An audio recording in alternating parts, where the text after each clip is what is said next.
Well, believe it or not, that brings us to the course wrap-up. We've covered all the information we have time to cover in this course, and I want to leave you with some ideas on the best way to prepare for this particular exam, and it's the way to prepare for any development exam, and that's a twofold approach. Number one, get as much hands-on coding in the language as you possibly can. So the more coding experience you can get with C#, the more comfortable you're going to be with the questions you see on this exam. And then just plain old experience. The longer you've been actively coding with C#, the easier this exam is going to be for you to pass. And keep in mind, Microsoft's done all kinds of studies out there. Various other non-Microsoft companies have done studies, and some of the results are kind of shocking. For example, one of the studies found that the average number of usable lines of code per 8-hour day for the average developer is less than 20. Pretty fantastic when you think about it. That gives you an idea of the complexity of the job here. But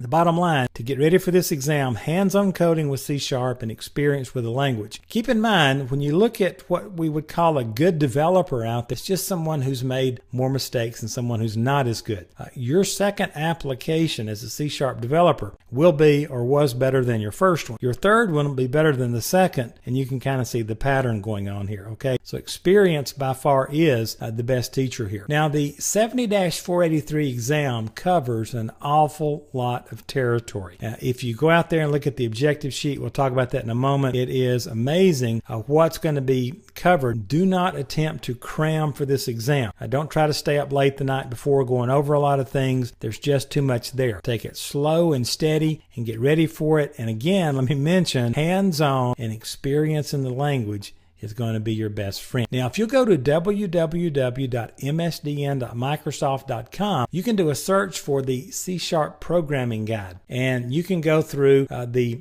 main aspects of the C# language. You can see a lot of examples, and I would strongly recommend that you spend some time reading out there. This is any information you see out there in third-party books or even in this course came from the C# programming guide in some form, because that's kind of what we're using as the guidepost here. And you can also go to Microsoft's website, www.microsoft.com, and do a search for exam 70-483, and you're looking for the exam 70-483 objectives list, and you will see a long list of the topics that Microsoft's saying could be on this exam. Now, this will give you an idea of the topics you need to be familiar with. Just read through those, and if you're familiar with that topic, good. If you have a question about that topic or coding up that topic, then you probably need to go do some reading or some coding or both. Now, do keep in mind this list is not inclusive. What I've tried to do here is bring the topics that give you the widest foundation to this course,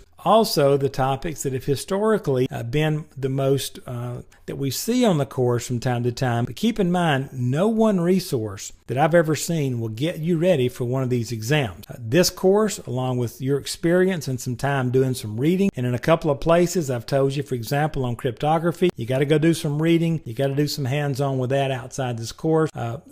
Such things as database connections, link, and all those sorts of things, you're just going to have to go read and get a little bit of hands-on. What I've attempted to do is put the topics into this course that will help you get past this exam. Keep in mind, Microsoft's not looking for a 100% score. They're looking for you to understand enough about C#, be useful as a developer, and to build on your skills to move forward in your certification process. To try to understand everything about C# programming, I'll just tell you, if someone tells you they know everything about C# programming, just know they'll lie to you about other stuff as well, okay? It's a big world, and there's a lot to know. Your last day on the job as a C# developer, you'll learn something you wish you'd known months earlier, okay? So we'll stop right here. Don't let it intimidate you. Go step at a time. Go through this course. Get out there. Dig around in documentation. You're going to continue to find things that we didn't have time to cover here or whatever, but don't let it intimidate you. Go slow. Schedule that exam. Get out there and get at it, and I wish you the best of luck with it. And I certainly hope I've helped you get ready and helped you understand some more things about the C# language and helped you kind of sharpen up some things that might have gotten dull.